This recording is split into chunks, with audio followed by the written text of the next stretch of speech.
This stem has larger leaves. Galls are getting larger, but the leaves are still young and tender and soft. They're not stiff at all yet. So these galls are still immature. So they've not gotten to the point of reproducing yet. These leaves are much stiffer. So they're fully formed leaves. Galls are old enough now that these can be reproducing.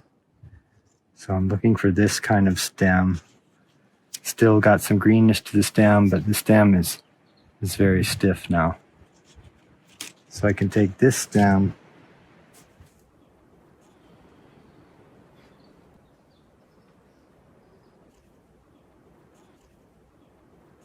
put it on a new shoot. It's ready to receive crawlers, and that will spread.